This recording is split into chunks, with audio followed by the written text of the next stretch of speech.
Hello, everyone. This is the Triangle's new entertainment podcast. We're starting up. It's week 1 in theory. We might put this out in week 2. We're not sure yet. I'm Billy Bauer, the managing editor of the Triangle. I'm David Hagelgans, a staff writer at the Triangle. Yep. And this podcast is going to cover a large variety of things. We'll talk about music, movies, TV, books if we get to it. Depends on the week, I guess. So we're gonna roll. How are you today, David? Doing good. How you doing? Good. So we're gonna use this podcast mostly as a summary of the summer, a summer summary, if you will.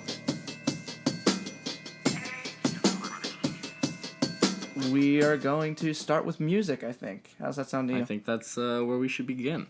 And we'll start with an album that I wrote nearly 1,000 words about in the Triangle.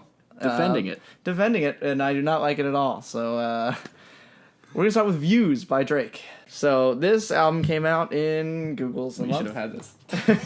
April 29th, 2016. I bought this album on the day it came out. So here's why I regret that, I guess. I think that as a big Drake fan, I've loved Drake for pretty much his whole career. I think that he did nothing interesting with this album. I think it was just like, hey, look at me, I'm Drake. I'm going to make more Drake music. Thanks, buy it. And it's just like, I want my artists to be inspired. I want things to be like interesting, and it just wasn't at all. To me, it's like every time he had a single leading up to it, it's like, what a great tune. And then when you put them all together, you go, oh, it's the same song. And Yeah. as singles, they're like, oh, fun. And Yeah. then as an album, it's, like you said, it's uninspired. Well, it's like, I love Drake for his emotional side, but like so often on this, it felt like the equivalent of like a Facebook status where you say like, ugh, and then somebody comments and they're like, what's wrong? And you go, I don't want to talk about it. Like it's like just like fake and just like to get attention sort of. And it's like, just because it feels like what like Drake probably felt like he needed to be like emotional Drake, you know? And none of it feels like anything that's like even slightly relatable, which is fine because like he's not relatable. So he makes like way more money than me and like is way hotter than me and stuff. But it's like he's still a human, and it's just like it felt so manufactured and just like paint by numbers, and I just like couldn't get behind it, you know. And what's incredible is that everything that's come out for it has felt that same way. You have all these like press photos that are like canned images of him trying, like, this is what Drake thinks is cool. Yeah, it's like yeah, me in an yeah. expensive car, me on a rooftop, Me with looking this sad. weird wolf dog, like. And then you have the music video for Child's Play, and it's like, if you gave a kid with a camera and you're like, film this music video, they would come up with the exact same thing that Drake and a team of writers came up with. Well, it's like it just starts with, why you gotta fight with me at Cheesecake, and then it's just him fighting with someone at Cheesecake. But he got Factory, Tyra and Banks, it's like, at least.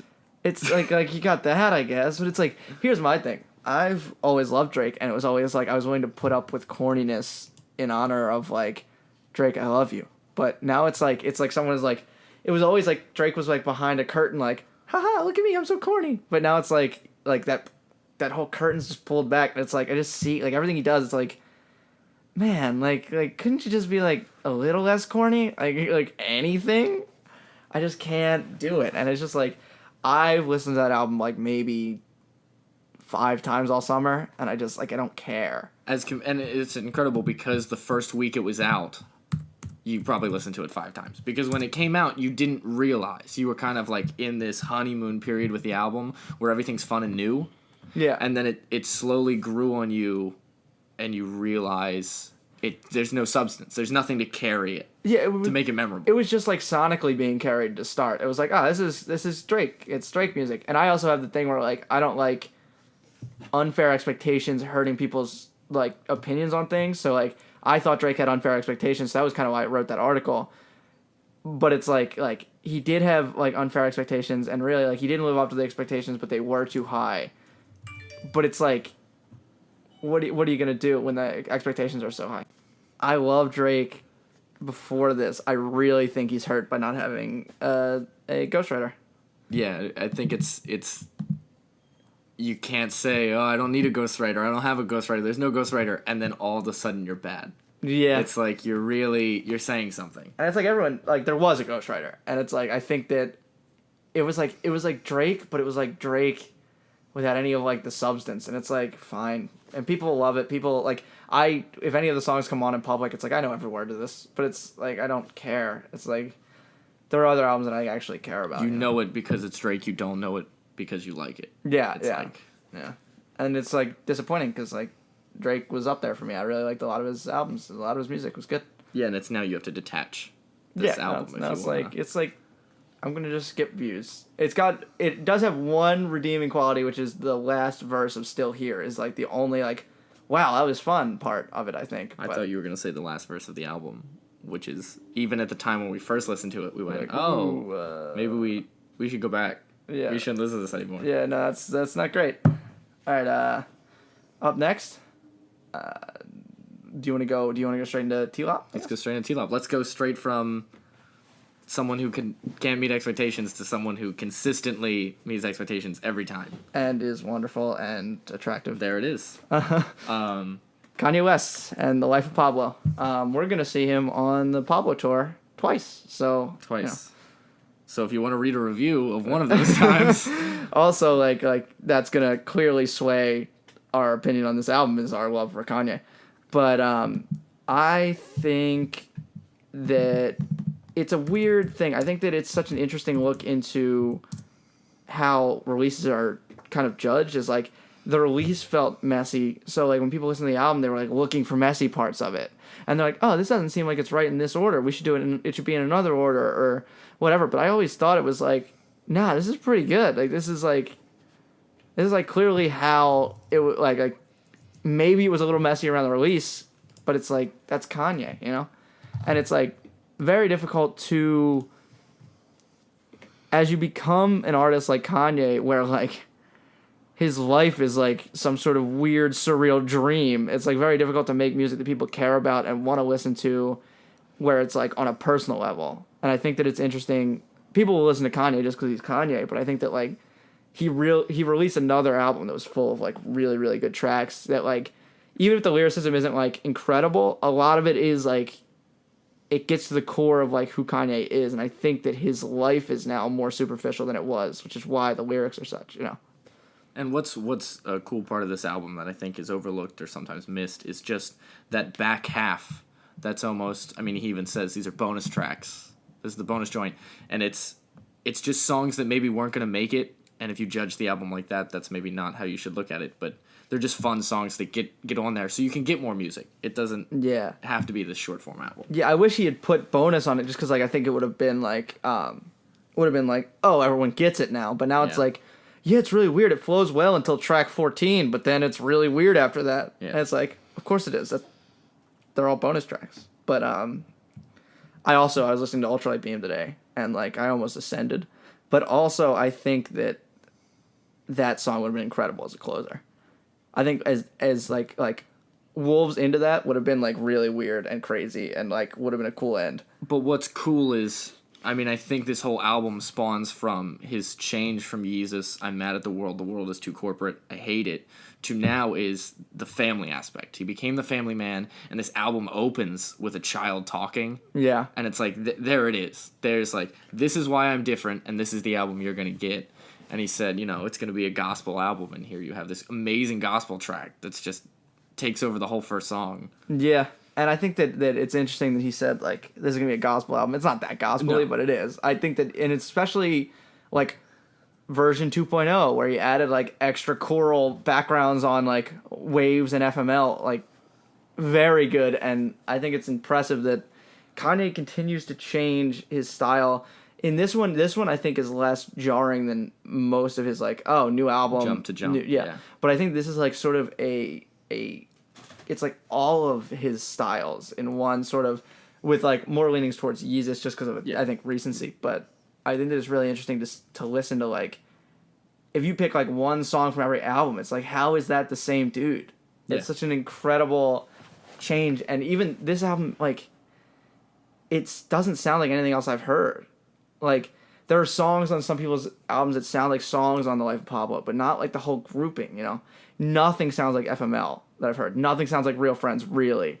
Like, 30 Hours is, like, weirdly, like, 2006 Kanye. It's, like, really bizarre. No More Parties in L.A., like, people like listen to that a ton, and now it's like sort of fallen off because it's like on the latter half of the album. But that song is like incredible, and also like actually deep, and actually like has a good lyrical edge to it. Where I will admit that some of the songs don't. You know? And I was gonna bring that up too. That song is, I mean, that's his storytelling.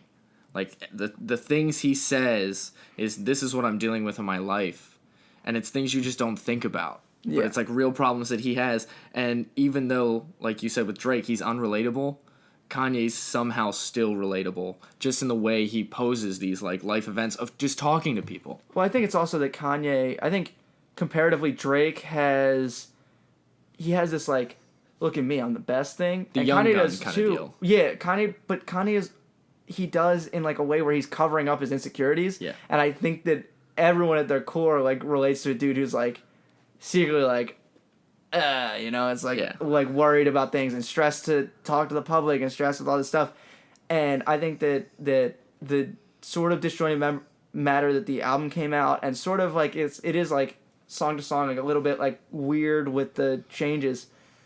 I think that's, again, it's just like a statement on his life. I think it's just like really shows where he is. It's like he's got highlights, and then he's got like FML within 5 songs of each other, and it's like that's what he's living. Yeah. It's like he goes one night and he can go partying, and then the next night he's like trying to figure out his fashion stuff and his shoes and his music and his tour and all this stuff. And it's like, I think it's an interesting look into his career and his life as it stands now, where Views was just like, look at me, I'm awesome. Yeah. That's like, that's not that interesting. And another thing he does well, and this is the producer aspect, is when he has someone featuring, he's taking their best quality and making that a part of the song that stands out. It's not, hey, will you jump on this track? It's, I know what you can do, I'm going to expand upon that. And that's why a lot of the songs sound really unique, is you have that artist doing what they're so great at.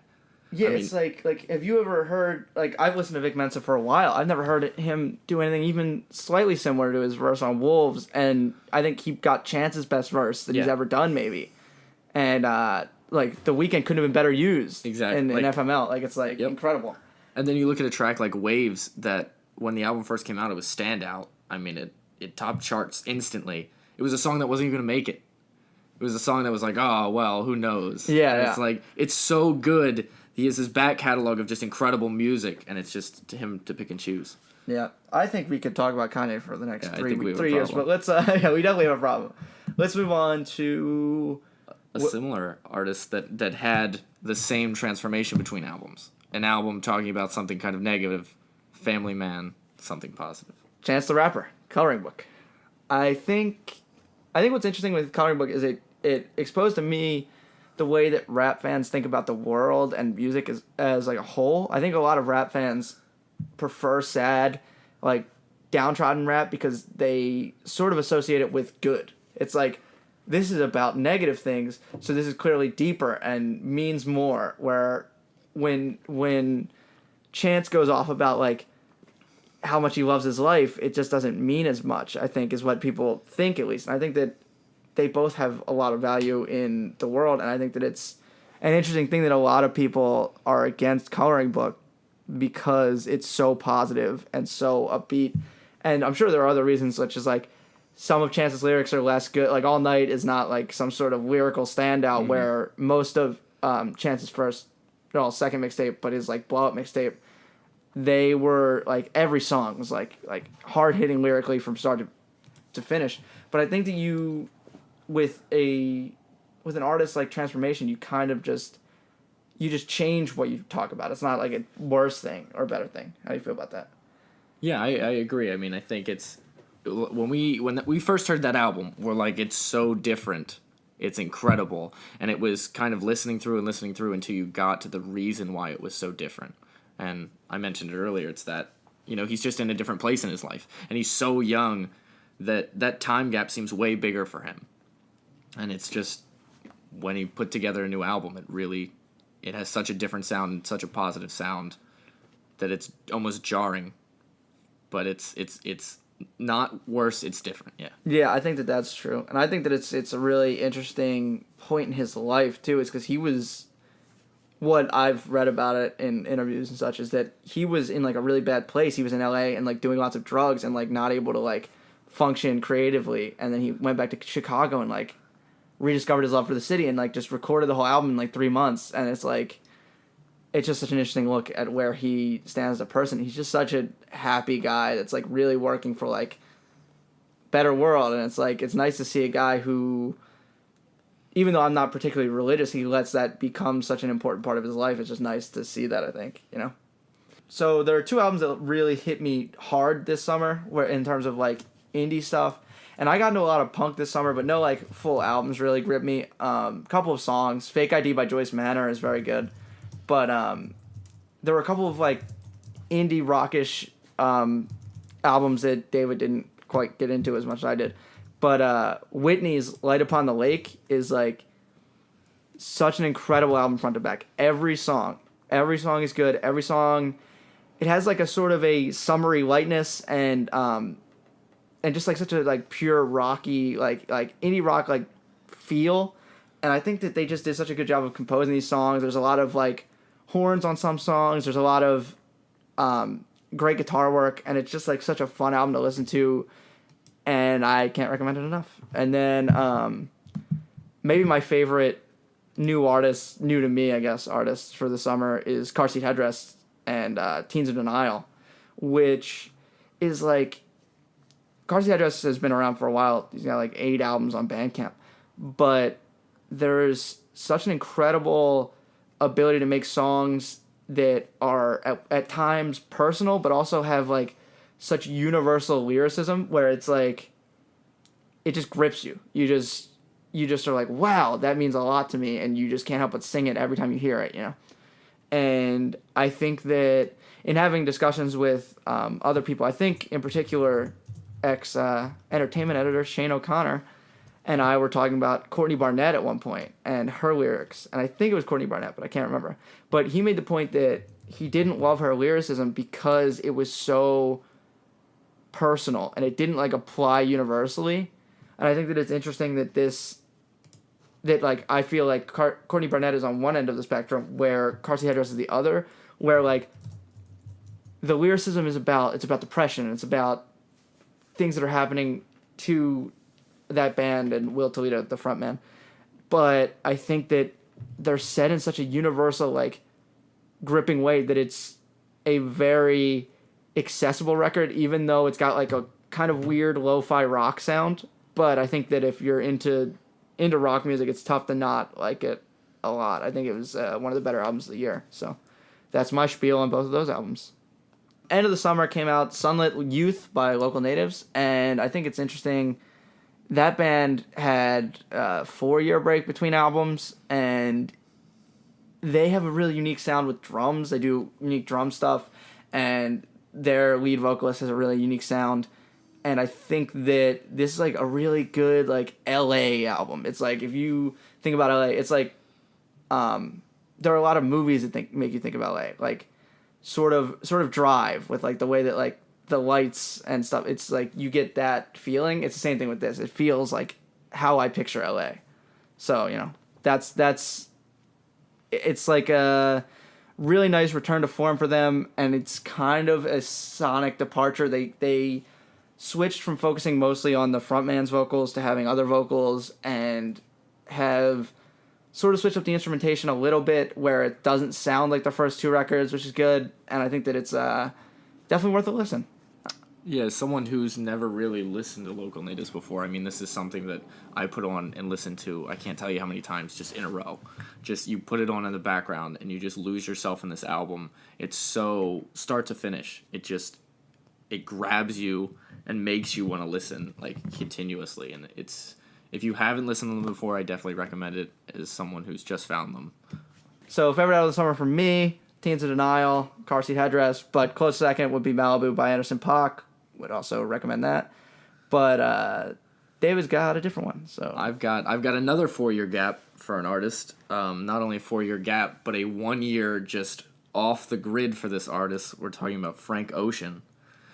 Frank Ocean originally promised an album in July 2015. Boys Don't Cry. It had 2 versions. And what it really had was nothing. because it didn't exist, or it might have existed and never came to fruition.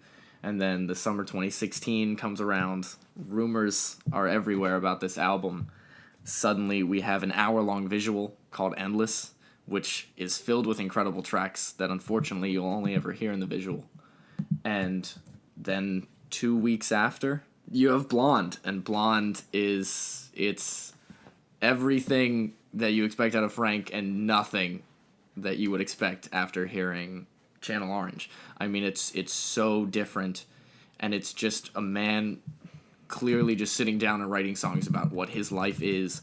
And Billy and I have talked about this a lot. It's probably just that a lot of songs are extremely personal, and you're never really going to know the meaning, but you can understand the feelings that he's feeling. And listening through it, I mean, it's hard to say that even though it came out at the very, very end of summer, it's tough to say that anything will impact me going forward into the next year as much as that album.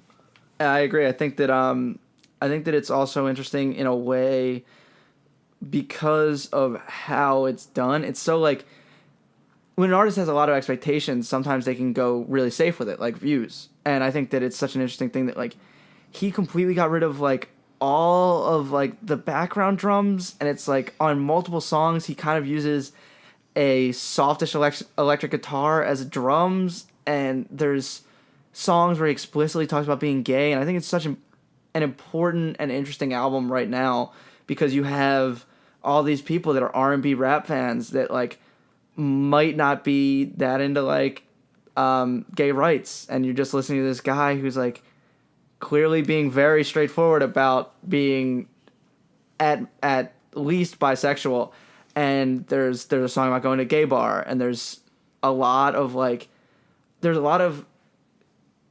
the confusion and the difficulty of making it through life when you're dealing with somewhat of a gender issue, I think, which comes back to the title being blonde with an E and without an E. And I think that it's such an important and interesting angle on life. It's like such a cool thing to see. It's like so much of it is like nostalgic, of course, but so much of it is also like him sort of wrestling with himself. And it's such an interesting thing to see through 17 tracks of just like where Frank is, especially if you've liked Frank Ocean for a really long time. It's like really nice to like, it's like a catch up and also like a sort of like a look back to how things were anyway, you know? I can't say if it's better than Channel Orange. I think it's definitely close for me. It's got a couple of like 5-song stretches that are just incredible, and I can't recommend it enough. I don't think it's really something. Yeah, and to go off your point about, you know, when an artist has expectations and the fear of playing it safe, and he got artists who them alone just featuring X artists would make a song a hit.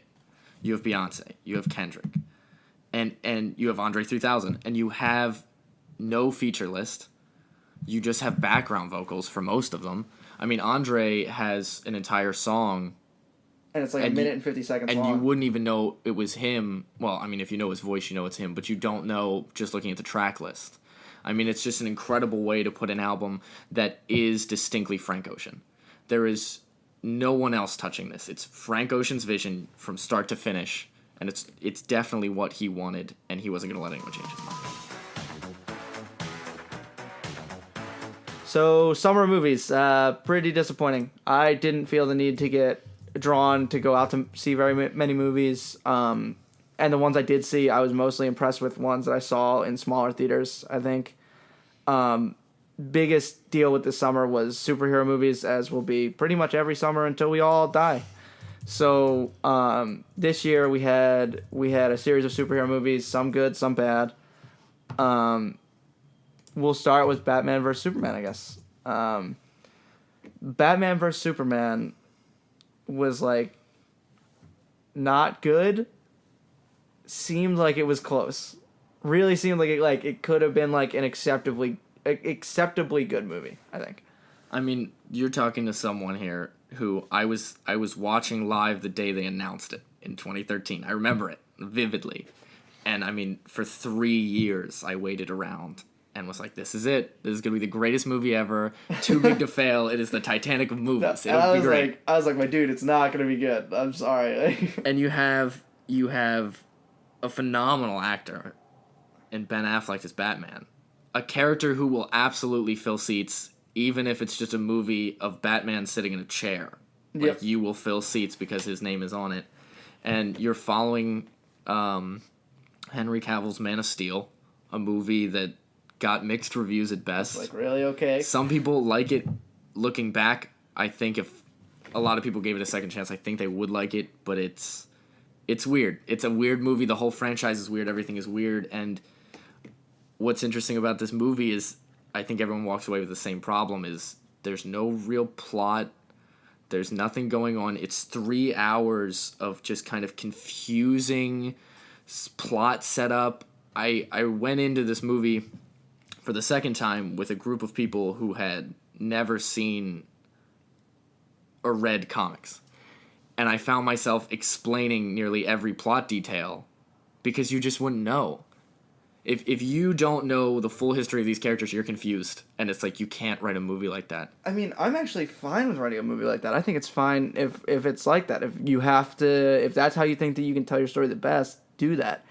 I just think that you have to tell your story. You didn't tell a story. There's no story. It was like a 3-hour-long music video or something, but without any music. It's like, and even when the satisfying moment came, the Batman versus Superman, even that felt lackluster and underdone. I just think that the ending really took a lot away from it. I think that is not. It was not the ending of the fight. Really was like, oh wow, that's how you're gonna do this. Why would you say that name? But it's like you're gonna cut it off there. We've had this whole like 5-minute fight, and this is why it's gonna end. Like, and we both saw the extended edition, which was much better. But it's like you can't bank on people seeing an extended edition.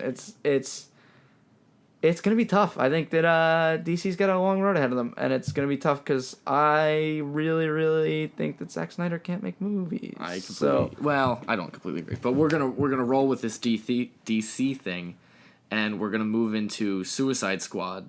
And the reason I want to bring it up specifically right now is because you just mentioned I don't know how DC's going to do things. Suicide Squad has just passed Captain America: Winter Soldier in box office.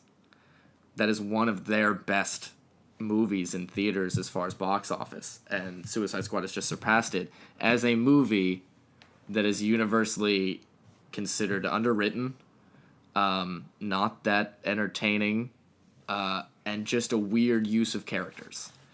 I think most people know the Joker. I think most people know Harley. And I think everyone knows Slipknot. I think it kind of stops there with the exception of the beautiful Slipknot.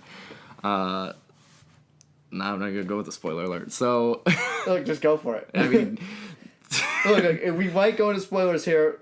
Keep your head up, you know. Any character who is only shown doing one thing in a trailer 4 times usually dies in that scene. I'm gonna just let's say that blanket comment. And well, it's like, and I might not remember the trailer correctly, but it's like he's like, oh, what are they gonna do? Kill us?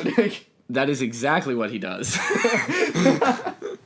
So, just to get this, Billy has not seen the movie. I have seen it twice. Because that's just the way things go. But the movie feels like, again, a confusing plot with a weird use of characters that could easily be beloved.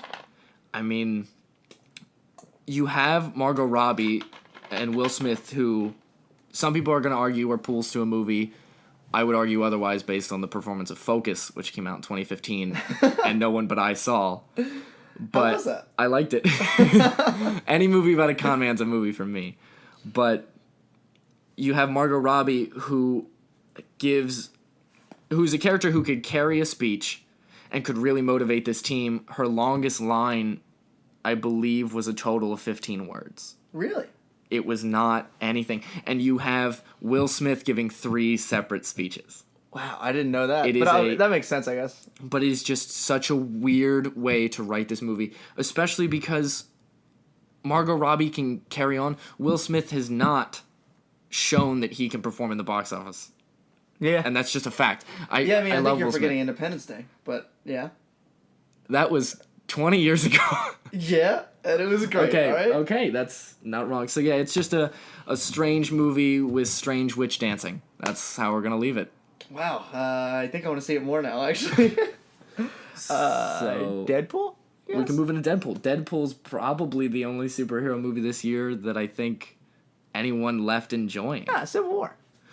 You left enjoying it, but you left it, in retrospect, you realize I think it's not as good as you thought it was. Yeah, and okay, so we'll talk Deadpool first. I think Deadpool's overrated. I'm gonna stand on that. Did you laugh? Occasionally. See, for me, it was laugh out loud funny. There were moments where I was like, and I don't even know if it's Deadpool or comic books or any of that. 2 or 3 of the jokes I know were because, like, that's a funny comic book joke.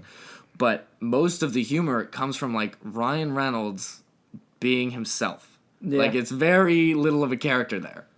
Yeah, my thing with it was like, oh, I get it. It's a cursing superhero movie. They're gonna curse and be funny, I guess. But it's like, I don't know. It's like, I didn't see it as anything like particularly like incredible, but I thought it was good. I just like I think that I'm a little over superhero movies, so it's like superhero movies to me are just like, it's like too many. It's just like take a year off or something. Yeah. It's like take a gap year, you know, go see Europe, do something else. I don't need more. Live in your adolescence. Live it while you're young. Yeah, it's like, well, they can't really if in Marvel because Robert Downey Jr. will die any of these years. You know? He's right there. Yeah.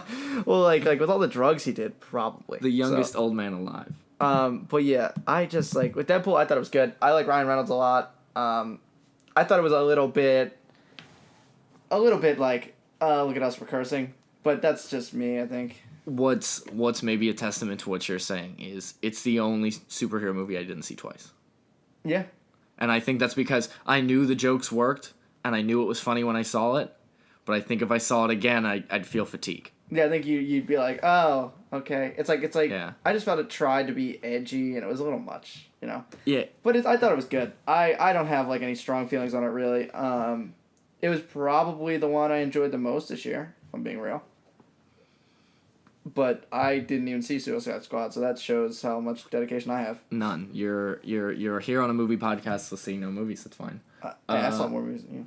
That's not true. I have a list. So we'll move into Captain America, and I'll open up with a quick point I was trying to say earlier. Captain America Civil War has the same problem as BVS, but because it's lighter and more enjoyable, and I think it's just done better as far as writing. There's also the whole like, we got 15 movies with these guys. We gotta sort of like it. Like, Yeah. And the writing is just more enjoyable, I think, is what saves it. But the problem is, there's a villain somewhere in that movie, and you're not really sure why. It's that one guy. It's Do you know his name? Mr.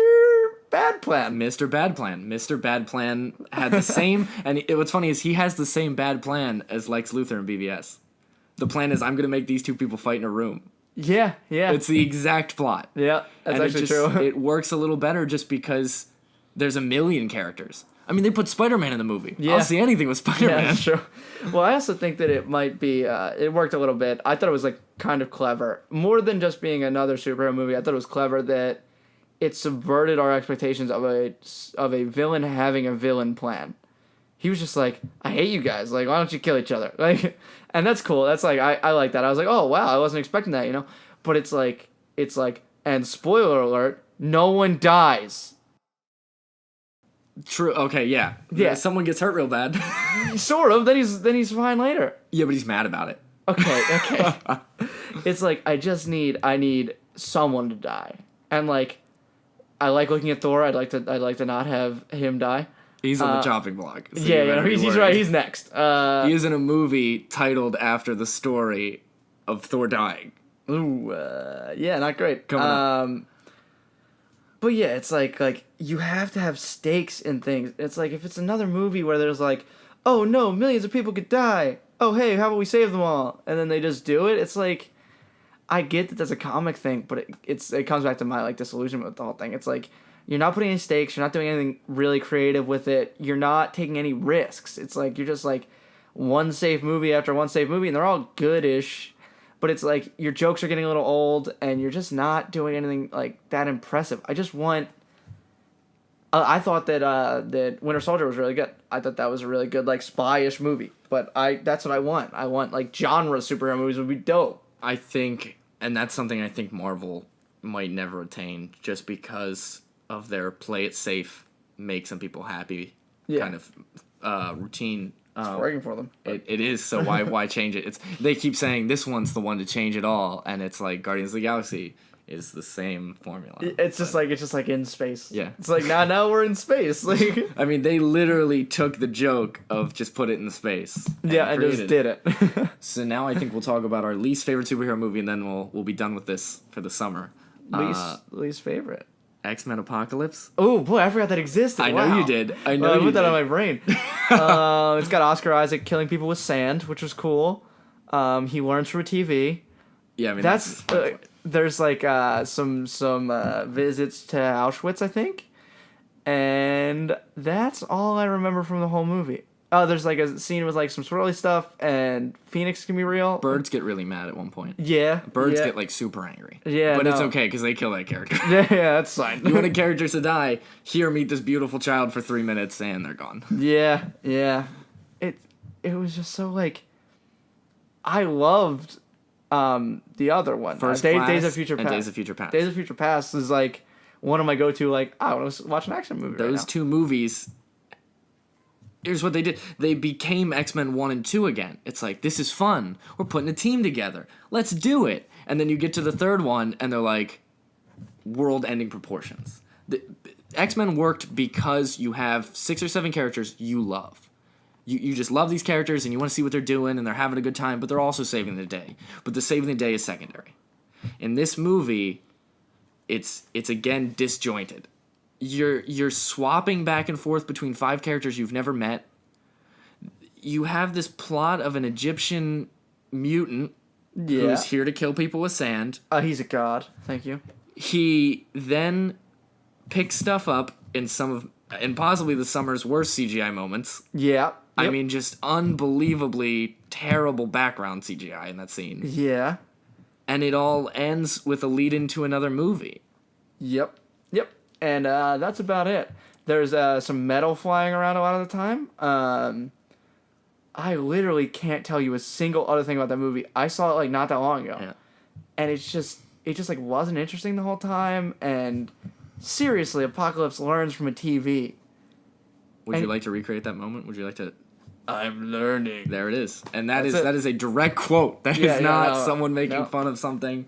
And it's like, wow, I was surprised by how bad it was. For real. I couldn't believe it. We all were. Yeah. You wanna move into more stuff we didn't like? Just a summer of bad action? No, there were some good ones. You want to talk about bad action? We'll talk bad action. Quick summary bad action. I mean, I think it can be summed up pretty quickly with Bourne. Bourne's a franchise that kind of didn't miss a beat. It kind of had everything together. They decided to revitalize it and continue on the story. Within the first 15 minutes, you have a character who is acting like they actively don't want to be there. I mean, the acting performance by this character, I don't want to say who, due to their unfortunate demise, is acting so poorly. It's like, they must have gotten paid in pennies. Who are you talking about? I can't tell you who. It is a beloved Bourne character. Wait, like dies in the movie? Like 15 minutes in. Okay, does not die in real life. I thought it was an actor, no. And I was like, I know all. It was like, but I mean, just boring. It's color by numbers. The best action scene is in the trailer. Just kind of okay. You leave the theater going, I saw an action movie. Star Trek. This is a franchise you love a lot. It's a movie that it's fine. It's entertaining. You can watch it for the 2 hours and have a good time, but again, the villain is confusing. And especially, I don't want to... I'm gonna spoil. This one I'm gonna actually see. I might not ever see Suicide Squad, but I will definitely see this. That's fine. And then I think the biggest sign of the times, the biggest blockbuster that went nowhere, as seen by the fact you and I both didn't see it, is the Ghostbusters reboot, the all-female Ghostbusters reboot. And what's a real problem with this movie failing is the fact that I had to say all-female Ghostbusters, because I think a lot of people are going to associate oh, you made this woman team and now it didn't work. But it didn't work for bigger reasons. There was no point in which the trailer ever sold me that it was even going to be funny. And I've recently gone back and watched the Ghostbusters franchise for the first time. And Ghostbusters 1 didn't really grab me. Ghostbusters 2 is incredible. Ghostbusters 1 is very good. I don't remember what it was about. But Ghostbusters 2 is very good also. But then you have this remake that feels like I don't even know what. I think what it is you watch the first Ghostbusters movies and you see a movie with a fun team, but it's an action-y ghost movie with comedy in it, where they try to make this one like just all comedy, and it's just not like that's not how it works. Yeah. You want there to be like a serious ghost like the ghosts were like quote unquote scary, like they were scary-ish for their time. I ain't afraid of no ghosts. Okay. The whole thing is like you're just going for a comedy, and it's like that's not what the franchise is. That's not what fans of the franchise like, and I think that while there were probably people turned off by it being an all-female cast, it's just like, I don't think that mattered. I think it was just that you missed the mark on what your source material was, and that's not good when you're trying to remake a movie, you know? So why don't we change tones? Talk about movies we liked.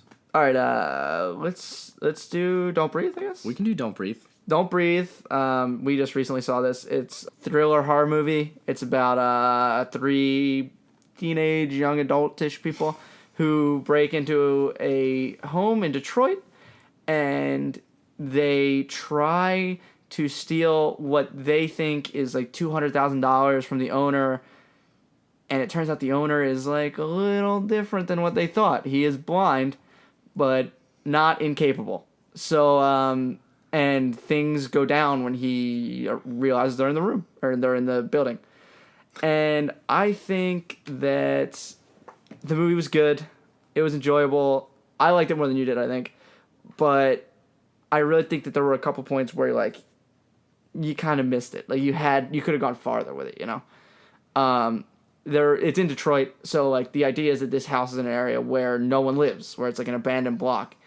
And I think that it's really interesting to if you, like... There's a part where the police are called, and I think that they could have been like, you know what we can do right now? We can show how ridiculous, like, bad parts of Detroit are. It could have been like, they call the police, and nothing happens to them that's wrong, but the police just never show up to help. Where, like, that's what really probably would happen if you lived in an abandoned portion of Detroit, you know? Like, I know that, like, your point isn't to make some sort of grander statement with a horror movie. But I think setting in Detroit...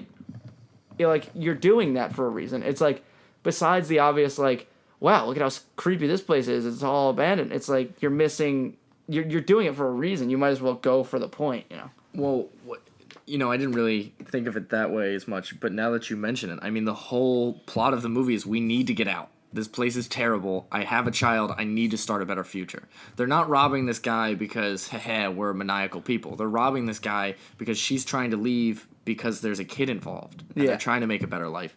I mean, as someone who's seen almost every horror movie that's come out in the last, 6 years, I can say that this movie does a great job of taking unique elements, this element of a blind person, and not making him superhuman, but making him threatening.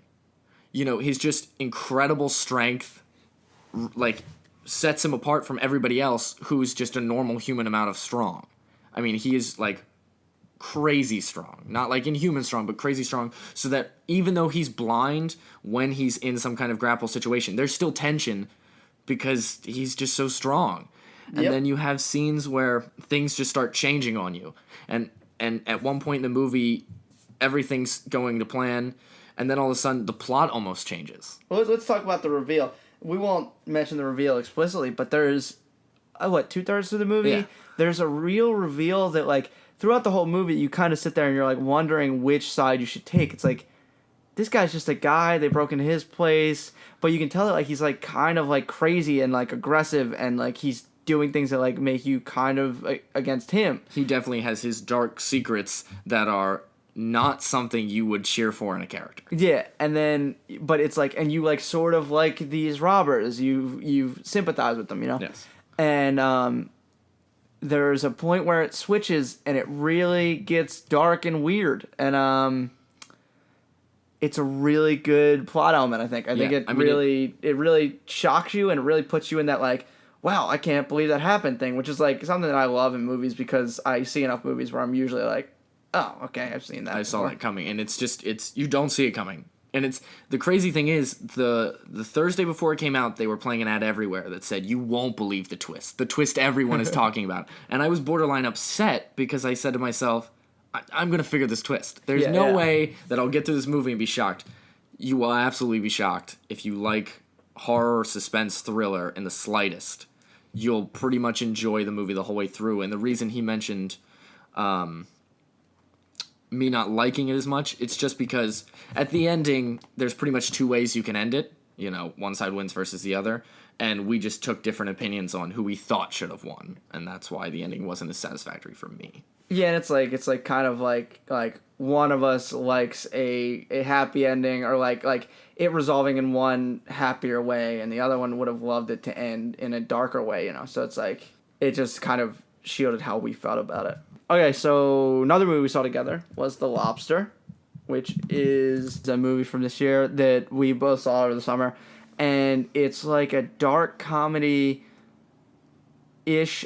It's like sci-fi fantasy, and it's like this alternate reality where if you're single, you go to like this hotel and you have to find a mate within 45 days, or you're transformed into whatever animal you choose, and all the animals on Earth are just people that couldn't find a mate, is how it works.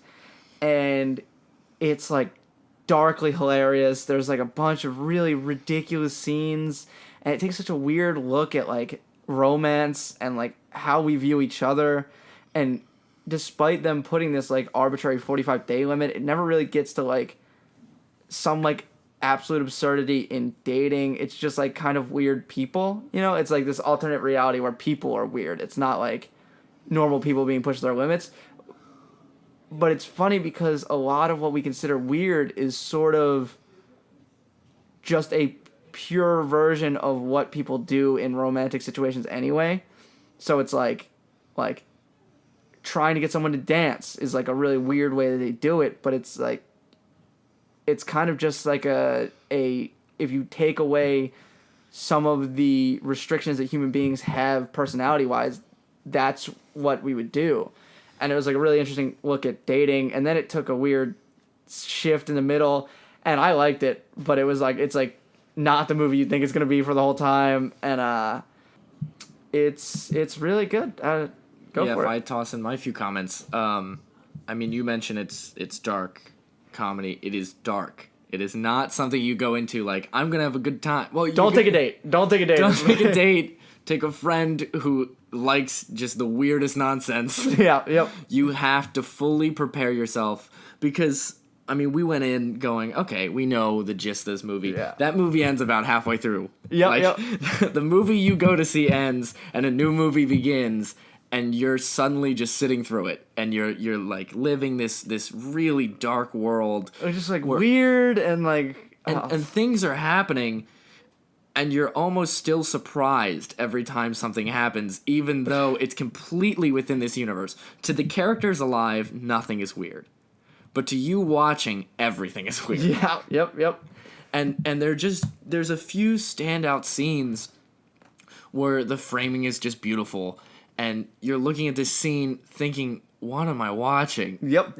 But it's all there, and you're just taking it in. Oh, there's also a suicide with screaming that goes on for like 4 minutes, and like it was that's a dark moment. So you know, if you're not about like listening to someone die, also if you're I am, if you're uncomfortable with blood, that scene is not for you. Yeah, you might want to look away at least. Or another scene. There's actually quite a few blood scenes now that I think about it. If you're squeamish. Maybe stay away. Colin Farrell's great in it. John C. Reilly is really good. The main woman, Rachel Weisz is very good. The acting's all very good.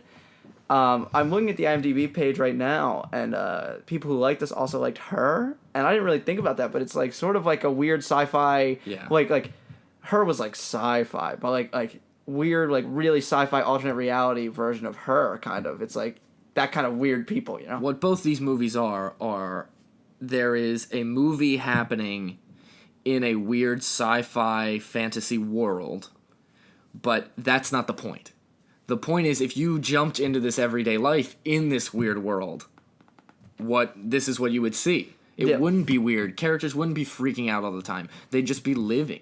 Because that's how it's a slice of life movie in the weirdest possible life you've ever seen. Really strange, and both of them give really unique looks at romance, and I really like them both. Let's do 10 Cloverfield Lane. 10 Cloverfield Lane came out near the beginning of the summer. It was March, and ran into the summer, so we're counting it. So don't fact check us. March is not the beginning of the summer. No, it ran until May the beginning of the summer, or June or something. Loosely associated with Cloverfield, I guess. There was like there's like online stuff that's like kind of relates it, where the John Goodman's character worked for the company that ended up awakening the monster in Cloverfield. Not really. There's a deeper connected universe that you can find if you're interested in that kind of thing. If you're not, get ready for a monster movie. Or like a human monster movie. It's like, is this guy a monster? It's kind of interesting. It's like really a claustrophobic movie, and you're like really on edge a lot of the time, and the direction is just like really phenomenal.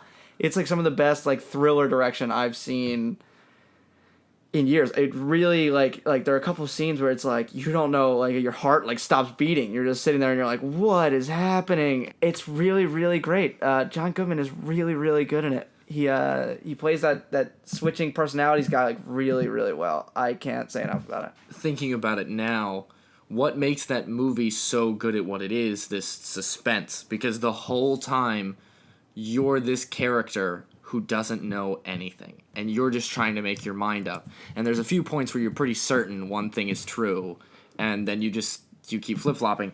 And what helps is the connection to Cloverfield. Because it's connected to Cloverfield, this hardcore monster movie, that's what keeps your mind always on edge, because it's related to a monster movie. There's got to be a monster. You're just not sure if it's in the room with you or outside. That's really where it comes down to. And I think that it's very interesting. Well, I mean, I don't think it's a difficult choice to make, but I think it was an interesting choice to have the female lead character as like your point of view, because like just in the world, like women are more vulnerable, and it's like a large male like overseer who is like in charge, and that makes it so much more like dire and so much more like what's going on, you know? Well, you have that perception of, okay, and I think this is a plot element that's pretty straightforward and known from, if you know anything about the movie. You have a character who wakes up, and you are just in a basement with a man you don't know, and he's told you the world has ended. And like you said, that's gotta be, it's terrifying for anyone, but it's a lie you would more closely associate with a male character to a female character. Yeah.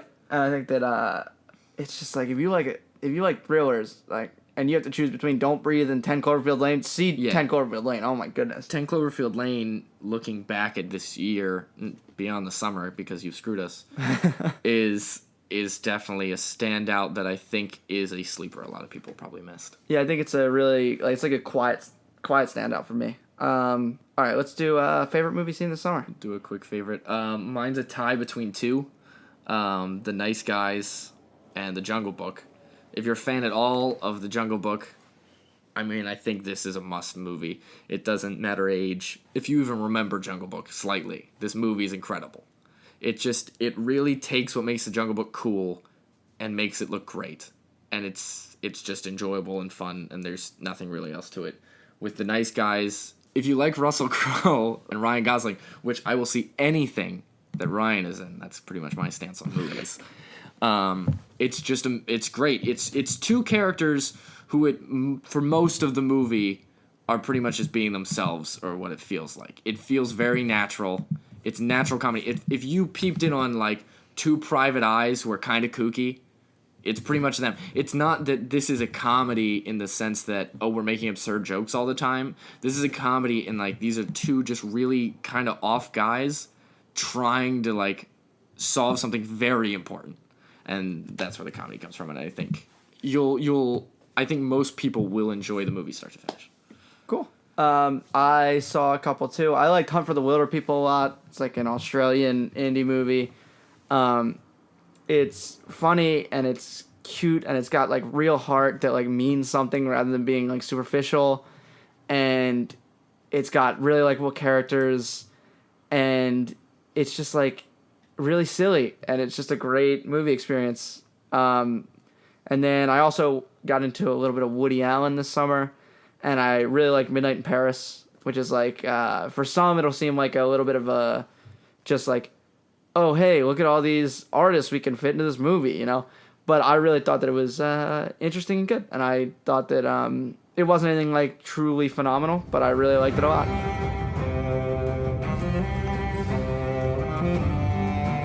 And we're back. All right. I mean, not really, because we didn't go anywhere. On to television. We just stopped to watch American Horror Story, so You ruined the illusion. there's no illusion. It doesn't matter. We'll talk about the biggest TV hit of the summer, I think, Stranger Things. The real standout. Yeah. You want to lead off? Yeah, I think for one weekend, it was the only thing you could see on any kind of social media. Yep. Yes, I just watched Stranger Things, and I won't tell you anything, but you have to watch it. Yep. For Winona Ryder, I mean, it was huge, and you almost don't realize how important she is to the story while you're watching it, because that's all you heard was Winona Ryder, oh my god. But, like, looking back at it, it's like you care because she cares. She really sells this, like, the danger in something, and that's something that can get lost in a lot of TV because it's so long as compared to a movie, is the danger kind of fades over time. But, like, her concern for her son keeps you concerned for the son, and it's just a great movie that really takes everything cool about 80s movies and, like, mushes it down into whatever 10 hours and really makes it work. Yeah. And I thought that even more than her performance, which was great, I thought that the kids, which, like, usually when you have a show or a movie that's based on children, you have the issue of, like, wow, these kids really cannot act. But they were all really good. The girl who played 11, very good. All of her lines were great. Yeah, she was very talkative. Yeah, it really sold it to me that these were, like, kids going through this. They dealt with problems like kids would. It was very strange that the writing was so good for children. But really, really good. I wish we hadn't seen the monster. I wish it had gone, like, without seeing the monster, because I like that. A very but, Jaws-esque approach. Yeah, I kind of wanted better. like it to just be a mystery for the whole time. But yeah, really, really good show. Really enjoyable. Like 10 hours of TV. I think it works best as a Netflix thing where it's like you just burn right through it rather than a week at a time. Second season, who knows? I don't know how I feel about it. I'm not huge on running that story more, but, you know, we'll see if they can do it well. They did the first season well, so. Back to the American Horror Story. I know eventually at some point the horror story is going to all connect and you're going to know everything, but I almost wish they went that route with Stranger Things, because I felt like the story wrapped up in a way that the questions you really needed answered were answered. The day was saved in the best way it could be, and they still left some mysteries for you to talk about, because that's a really cool way to end something that feels more like an epic than a TV show. A lot of TV shows, I want closure. I want to feel like it's done. I want to be satisfied. But with this, it's almost more satisfying to have a mystery. And my fear with the second season is just that they over-explain and they dumb it down. And it's just like you're going to do more of the same stuff, Yeah. but, like, it's going to be less just enjoyable because it's the second time, and it's like you don't want to have that. But I think it'll be fine, but not great. That's where I stand on it. I think the first season was really special. I think the second season will not be. yeah, I think it's a fun story that just happened to have a monster. I mean, we've said this about a few things now, but sometimes when the major element is a background element, that's when you let the story shine. And my fear is just the next season they go nuts. Yeah. And everything's a monster and there's no development. But again, like you said, they did it the first time. I'm sure they know what they're doing. So I guess we'll see you what gotta happens. put faith in them. Quick on Thrones, I guess. Yeah, quick Thrones summary. season 47. Epilogue 8. A lot of movement of characters, a lot of like, oh wow, that person died. It's, again, we're getting late in the Thrones thing. It's if you haven't started, don't bother. There's a lot to catch up on. It's like 70 hours. If you have a summer and you're like, what's some of the best television I could watch? Twin Peaks. But if not that, then you should watch Game of Thrones and you should burn through it, and because you will enjoy it. My one complaint, and this has been my complaint for a few seasons, I know Billy's heard this enough, but the show at some point just started getting predictable. And I forget the podcast it was said on, but someone said the show got predictable once it was not George R. R. Martin's ideas because they had surpassed the books, so it became the writer's room. And once it became a writer's room, it became TV writing, and TV writing is predictable. Yeah. And that's where it kind of hit the stalemate. And this season did end on a high. I was very happy. I really think they took that formula of, we got to shock you, and made it worth something. Yep. It didn't feel like shock value for shock value. It felt like, wow, I can't believe they did that. Yeah, plot development. That's satisfying. It's hit its ups and downs, but, I mean, even its downs are leagues above a lot of other television. It's just like the production quality is incredible. Yeah. The scope of the story is so good.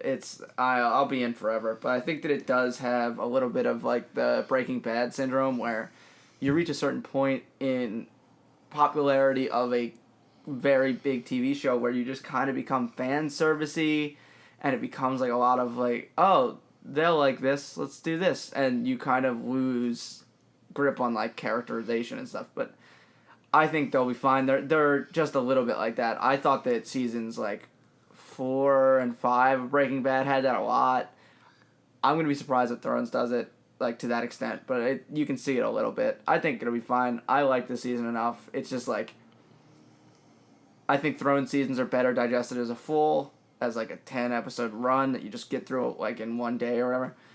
And I think that it's tough just with this much time with these characters. It's like, it's so hard to keep doing new things. But and hopefully just some news, if you want to hit that up, the next 2 seasons will be 7 episodes and 8 episodes, or vice versa. I don't remember which, but I don't even know if they said yet. But it will be some combination of that.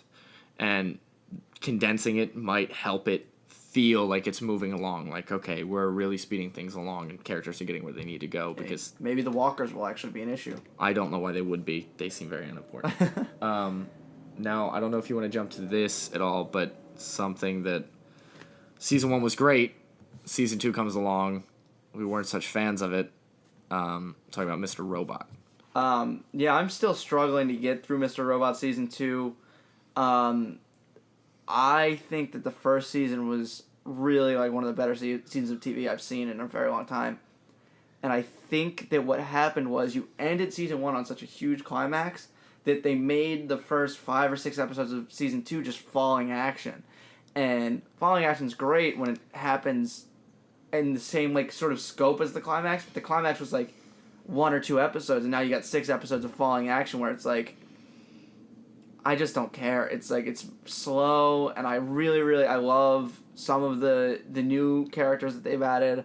I love the way that they're performing a lot of their sort of motions of characters, and they continue to show the Elliot's transformation as he becomes like crazier actually, and that's cool. But it's like, how much of an unreliable narrator can I really deal with? An hour-long episode is a little much to be like, every 4th scene could be a dream sequence or it could be all in his head, and it's like, I get it, you know. I don't know. So, as someone who's only seen season 1, this is a quick summary of that and why you should watch it. It's essentially a show about someone who's involved in this dark web hacking scene trying to stop a corrupt government, and while that plot seems kind of contrived and overdone and kind of silly, it's an incredible storytelling that pushes you through. So season 1 is absolutely worth a watch, and I think season 2 might actually suffer just because it has to follow season 1. Whereas season 1, the first 5 episodes could be slow and could build because they didn't have a season finale before. So it's just something to maybe keep an eye out for. And Andy Greenwald describes it as the leap. You like to see shows take the leap, and now it's like the leap is the idea that you go from a good young show to like wow, this is special. And I think that Mr. Robot did that like halfway through the first season, but you can't have a second leap really. So it's like they've just already made it, and it's just like we know what we've got now, and it's just not as surprisingly good, you know. So The Night Of is an HBO show about a Muslim guy who he's like early 20s. He gets arrested for this murder, and you spend the season not knowing if he did it or not, is basically the idea. And he spends like the last 6 episodes in Rikers waiting trial. And it's a good, not great show that like 3 tweaks could have been a great show. They did a lot of stuff with the characterization of the main character where it took away the power of their message, I think, which is fine, but like their message was like, look at how bad the prison system is, but instead they sort of made it so you didn't see it as like the prison system corrupts people. It's that this kid was already sort of corrupted, then went to prison and became worse. Not that like it just pulled away from the real heart of that point, I think. And then there was also a weird thing with John Turturro's feet, which was the focal part of 4 episodes, I think, and that really was distracting and a little bit over the top, and I think sort of substituted for characterization at a lot of points, like of his character, where it's you see a character that has these foot problems where he can't wear real shoes, and he's a lawyer, so it's like, oh, look at how kooky this guy is, rather than like writing him as such. It's just like you give him this physical ailment and then people infer it.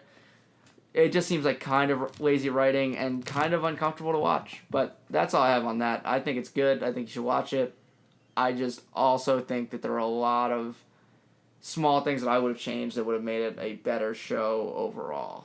So for me, someone looking at this review, if I like crime dramas and I like feet, this is the show for me. Yep, and mysteries. Mysteries are good. Mysteries. And it comes to a satisfying resolution. It is not like a serial situation where you don't know who did it. Yeah. So as far as shows to watch for the fall, things that have just started, things that are easy to catch up on, both conveniently on FX, so you can... 3 on FX. I'm going to mention You're the Worst because that show is great. So 3 currently on FX, things that you can watch on their amazing app if you have any kind of internet through Xfinity, what have you. Those being Atlanta, American Horror Story, and You Are the Worst. Yes. I'll talk American Horror Story, and then you can take the other 2. Okay. American Horror Story is on its 6th season.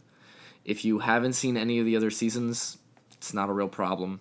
I'm watching it. I haven't seen them. Every season kind of restarts with a sort of spooky ghost story. And the characters are crazy and over the top. And if you're a fan of any kind of horror, you're going to enjoy this. But the characters are just so amazing and the plots are so deep that you find yourself completely wrapped up in what's happening even by the end of episode 1. Season 6 is started with a mystery, which is incredible that they were able to keep it a secret. So if you don't know what season 6 is about or how it's framed, I'm not going to tell you just because it's only episode 2 this week. But the show is essentially... Every season's different, and this season has a completely different even setup as far as filming and production goes. So if you don't like it, I even suggest going back. It's all on Netflix. Definitely something to look into. Then the other 2 are Atlanta, which is Donald Glover, or Childish Gambino. His first full-length TV show. He's written and directed it. And they did an interesting thing with the writer's room where it's an all-black writer's room, and it's a really unique atmosphere that's created, and it's got a real surreal edge to it. And according to everyone that I follow on Twitter that lived in Atlanta or lives in Atlanta, it really captures the spirit of Atlanta very well and the spirit of enterprising rappers very well. And it's just funny, and it's got heart, and it's really likable, and it's still really young. It's only in its 4th episode now. And I just love it. I think it's going to be a really, really good standout show of the fall. Just a quick interjection. I'm not sure how much this matters to people with time constraints or things, but Atlanta is only 30-minute episodes, so it's pretty concise. It's pretty quick. It feels good watching an episode. American Horror Story, a bit long form. hour-long episodes. Yeah, and Atlanta has been renewed for the second season already, so you don't have to worry about it just ending all of a sudden. And then You're the Worst is in its third season. It's about two sort of jerky, borderline unlikable main characters that are romantically disjointed sort of, and they fall in love, and it's not corny romance because they're just people getting by, but it's over the top and it's hilarious. And the second season has a great arc about dealing with depression and how you can't just fix someone that's depressed, and it's great, and it's really weirdly down to earth while being also way over the top comedy, and it's really great. It's really, really impressive. I can't believe how they've taken the show and turned it into something so heartfelt and good. So I can't recommend it enough. And I think that's all we got for summer, fall stuff that we've missed. We'll be back at some point in the near future to talk about probably the new Bon Iver and Danny Brown albums and maybe other movies that come out soon. And that's been it for the First Triangle podcast. Thanks for listening. Adios. Thanks, everyone. See you.